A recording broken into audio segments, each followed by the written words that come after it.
Saludos muchachos, vamos a iniciar un poco con los repasos que les había prometido que íbamos a hacer durante este periodo. Primero deseo que todos ustedes se encuentren bien, que estén resguardados en su casa o protegiéndose de la mejor manera posible. Vamos a empezar con el repaso de los primeros temas y ya sabemos pues que teníamos bastante abarcado en clase, sin embargo es importante que retomemos, y si hubiese necesidad de tomar nuevos temas pues lo vamos a hacer por esta vía. Vamos a hacer el repaso tema por tema, de por lo menos de las partes que son más importantes para la prueba FAR o bien para su aprendizaje. Y cuando ustedes estén realizando sus prácticas, que imagino que ya van un poco adelantados, y si tuviesen alguna duda, por favor me lo hacen ver por este medio. Les pido por favor, si tienen compañeros o conocen compañeros que no saben todavía sobre la plataforma que se abrió específicamente para ustedes, que se lo informen. El tema 1 eran las ramas de la biología, ¿verdad? Que es un tema bastante sencillito y que lo hemos repasado. Vamos a iniciar con el tema 2, que se encuentra en su cuaderno de trabajo desde la página 16 en adelante, que es el tema de las adaptaciones. Recordarles que las adaptaciones o el término adaptación se introdujo inicialmente por Darwin. Este señor habló mucho sobre la selección natural, pasó toda su vida estudiando la selección natural, donde él indicaba, ¿verdad?, que los organismos más adaptados o los organismos que mejor pudiesen sobrevivir o subsistir en los ambientes difíciles o en el ambiente determinado en los que ellos se encontraran, eran los que iban a lograr dejar suficiente descendencia. Él tenía una teoría que era la de la selección natural, donde los organismos más aptos eran los que iban a lograr reproducirse. Entonces podemos decir que una adaptación es aquel mecanismo donde los organismos van a poder enfrentarse a esas condiciones ambientales de manera exitosa, lograr sobrevivir y dejar descendencia, que es sobre todo una de las condiciones más importantes desde el punto de vista evolutivo. Entonces, esa capacidad de sobrevivencia o esas adaptaciones debemos tener claro que son heredables, o sea, las adaptaciones adquiridas para poder sobrevivir van a pasarse de una generación a otra. La primera clasificación que tienen ustedes allí, que se encuentra en la página 18, son los tipos de adaptaciones. Tenemos 3 tipos: las morfológicas, que también se conocen como estructurales; las fisiológicas, conocidas como funcionales; y las conductuales, también conocidas como etológicas. Vamos a iniciar con las adaptaciones morfológicas o bien adaptaciones de forma. La palabra lo dice, ¿verdad? La estructura externa de los organismos o la forma es la que se va a utilizar por medio para estos organismos, ¿verdad?, para poder sobrevivir. En este caso nosotros tenemos el conocimiento de 2, o necesitamos hablar un poco sobre 2 adaptaciones morfológicas, que son el camuflaje y el mimetismo. Entonces, el camuflaje también se le conoce como cripsis, ¿verdad? Por si en la prueba apareciera con uno u otro nombre, ¿verdad? En este caso, la adopción evolutiva que tienen los organismos en el camuflaje es en su forma o su color. ¿Para qué les sirve a los animales el camuflaje? Para ya sea esconderse, ¿verdad? Y evitar de esa manera ser depredados, tomando generalmente el color o la forma del entorno. O también hay algunos depredadores se camuflan para lograr atrapar a sus presas, ¿verdad? Entonces en cualquiera de los dos casos. En cuanto al camuflaje, bueno, siempre hemos visto cuáles son los ejemplos más conocidos, ¿verdad? El primero es el del camaleón, ¿verdad? Que todo el mundo conoce que el camaleón adquiere colores, tonalidades semejantes a las de su entorno. Esto es un caso muy particular, ¿verdad? Porque no es que todo organismo que se camufle tiene la capacidad de adquirir el color de donde se encuentra. O sea, este caso es muy especial.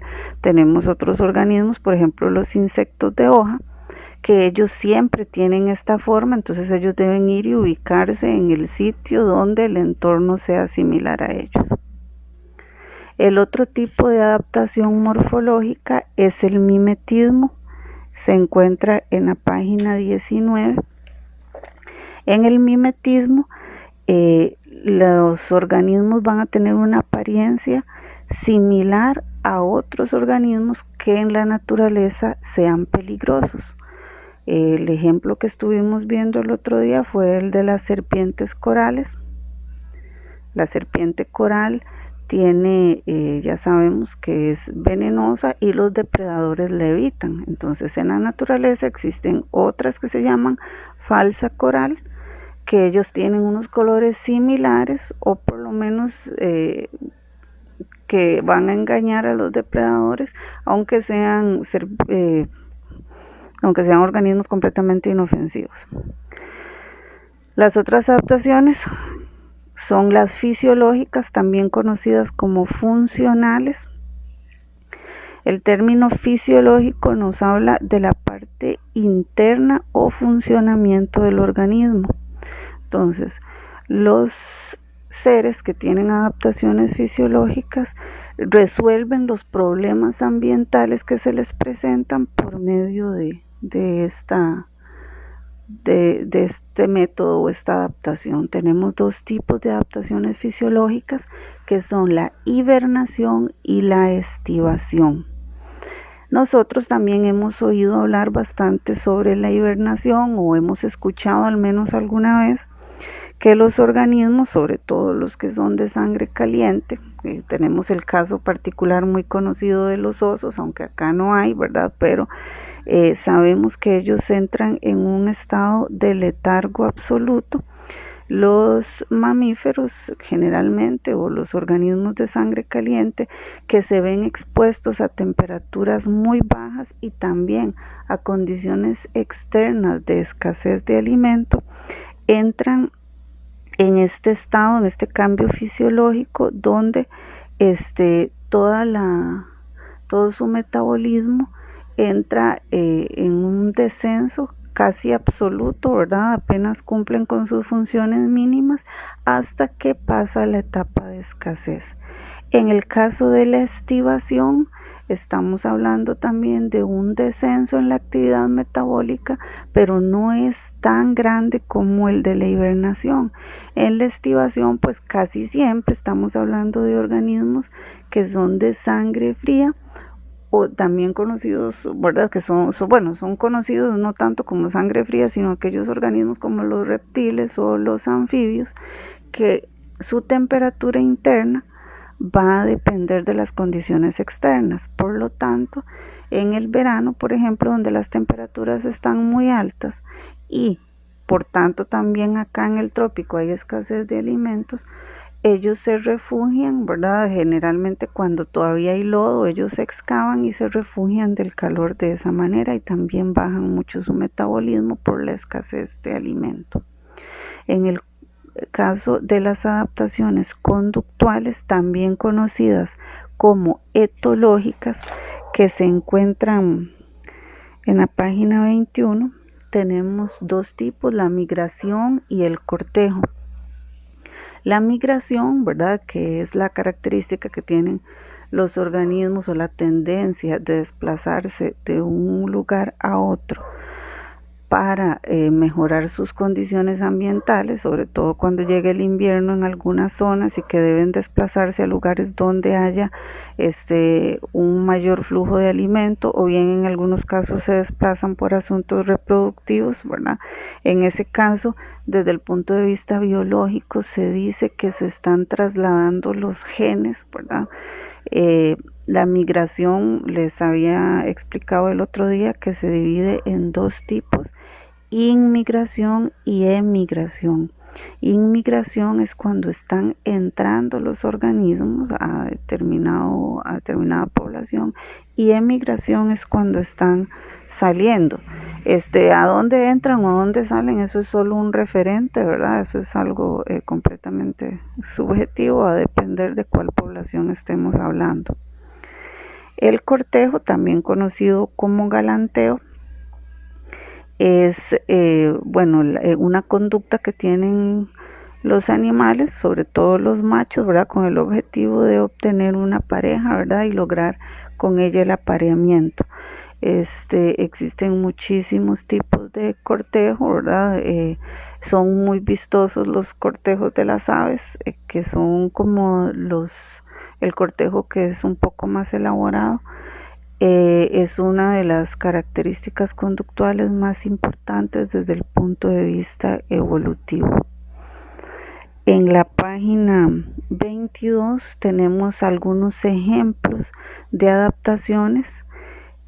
Primero se encuentra ahí el topo, ¿verdad? Que habla del pelaje. El pelaje del topo es bastante fuerte por el hecho de que su vida se encuentra casi siempre desarrollada bajo tierra. También menciona los cactus, ¿verdad? Su capacidad de acumulación de agua. ¿Por qué? Porque acumulan agua. Pues obviamente ustedes saben que los cactus son plantas desérticas o de zonas muy áridas, en las que la capacidad de retener agua es muy importante, pues porque es un recurso que es bastante limitado en estas zonas. Está el pangolín, ¿verdad? Y la armadura que ellos tienen para su protección. El otro ejemplo habla de la forma que tiene el pico del colibrí para la extracción de sus alimentos en las flores. Y por último, habla del lenguado. Esa imagen no se ve muy bien. ¿Verdad? Ellos viven en los fondos marinos y tienen una forma bastante similar para poder depredar. En la página 23 nos habla de los tipos de hábitat. Bueno, primero recordarles qué es un hábitat. La palabra por sí misma nos guía bastante, ¿verdad? Pero aquel lugar que tiene las condiciones para que un organismo pueda vivir ahí y además obtener sus alimentos, que el clima sea adecuado, que se pueda reproducir y todas esas condiciones que necesita el organismo, ahí llamaremos su hábitat. Existen tres tipos de hábitat, que es el acuático, el terrestre y el aéreo, ¿verdad? En el hábitat acuático, los organismos pues tienen adaptaciones específicas, sobre todo que les permita obtener su alimento, poder obtener su oxígeno en esas condiciones. El hábitat acuático pues obviamente se divide en dos tipos, que son el acuático de agua dulce y el acuático de agua salada.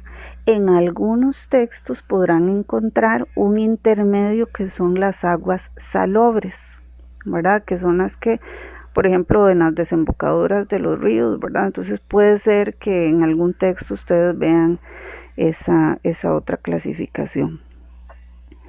Un organismo que está acostumbrado que tiene adaptaciones al agua salada, no puede desarrollarse en agua dulce simple y sencillamente porque por ejemplo, la salinidad es algo que el organismo va a estar acostumbrado a desechar en el exceso pero la parte interna debe mantener cierto equilibrio salino, que no sería posible tenerlo en el agua dulce. La mayoría de animales, por ejemplo, que viven en el agua salada, tienen glándulas para desechar esta salinidad. En el caso de la forma, ¿verdad? Sabemos que ellos tienen pues estructuras para su desplazamiento diferentes a los organismos que se encuentran en la parte terrestre. Esto es una clasificación bastante sencilla, bastante lógica. Luego cuando revisemos las prácticas de Faro van a ver que esto es bastante deducible en un texto. Tenemos luego las adaptaciones del hábitat terrestre, ¿verdad? Ya sabemos pues que son los animales que viven en tierra, y el otro día les explicaba que también pueden ser los que vivan en el aire, porque no existe ningún animal que tenga un hábitat aéreo completamente. Entonces algunos textos solo hacen clasificación de acuático y terrestre. Sin embargo, aquí vamos a hacer las tres clasificaciones. Por último tenemos el hábitat aéreo, ¿verdad? El hábitat aéreo pues es transicional, un organismo no vive del todo en el aire, es un hábitat que se toma como una parte del hábitat terrestre en la mayoría de los casos. En la página 25 ustedes tienen una serie de ejemplos de los diferentes picos que tienen las aves, ¿verdad? Y de esa manera poder obtener sus alimentos. En la página 26 les dan algunos ejemplos de adaptaciones en las plantas, ¿verdad? Bueno, ahí como siempre pues van a estar los cactus, ¿verdad? Que ellos acumulan el agua cuando tienen disponibilidad para que en los tiempos de escasez del recurso la puedan utilizar. También habla de los árboles caducifolios. Ese es otro ejemplo bastante importante. Recordarles que un árbol caducifolio es aquel que pierde las hojas durante el verano. Son pues un caso específico del bosque seco, ¿verdad? Por ejemplo, acá en la zona de Guanacaste, la mayoría, muchos árboles son caducifolios, ¿verdad? De esa manera ellos van a conservar las yemas protegidas para luego renovar su ciclo. En la página 27 tienen ustedes la diferencia entre las plantas flotantes y las plantas sumergidas. Es importante que lean qué diferencia hay entre sus raíces, tallos y hojas. Luego vienen adaptaciones de los animales, ¿verdad? Pues igual que las plantas, los animales deben recurrir a sus adaptaciones para la subsistencia, y ahí tienen una serie de ejemplos. Ahí hay un ejemplo sobre la marmota de montaña, ¿verdad? Y la hibernación, ¿verdad? Que estamos hablando de una adaptación fisiológica. De las mariposas de seda que mueren después de dejar sus huevos. Las migraciones en las aves en el siguiente ejemplo. La dieta del oso según su estacionalidad, ¿verdad? Y habla de la hibernación. Luego también habla del cambio de color de la perdiz dependiendo de la estación. Esto pues obviamente es para camuflarse, ¿verdad? Entonces su plumaje cambia de color. Igualmente habla del cambio de pelaje en algunos animales dependiendo de la temperatura. En cuanto a los seres humanos, podemos decir que las adaptaciones que hemos tenido pues obviamente han sido muchas de tipo conductual. El ser humano ha logrado subsistir en casi todo tipo de ecosistema. sobre todo porque tenemos otro tipo de adaptaciones, que era lo que les hablaba el otro día, ¿verdad? Adaptaciones culturales, como el tipo de ropa que se puede utilizar, eso por los adelantos que hay de tipo cognitivo diferentes al resto de las especies. Sin embargo, también nosotros somos vistos como un organismo más, ¿verdad? Desde el punto de vista biológico, y que hemos podido adaptarnos a las diferentes condiciones ambientales. Bueno, esto vamos a llegar hasta acá para no alargarles el video. Espero que les sirva por lo menos un poco la imagen para poder reducir un poco la materia que tienen ahí. Recuerden que debemos completar por este mismo medio. Por favor, hagan llegar sus consultas. A partir de este momento estaré pendiente para contestarlas, ¿verdad? Las consultas de la materia. En cada, ustedes pueden observar que en el blog pues tenemos un espacio para biología, otro para química, otro para física. Por el momento vamos a abarcar biología y química, ¿verdad? Para avanzar con esto y poder estar preparados con los folletos completos. Les agradezco su atención y espero que todos podamos revisar de acá en adelante los videos. Estoy pendiente con sus preguntas. Muchas gracias.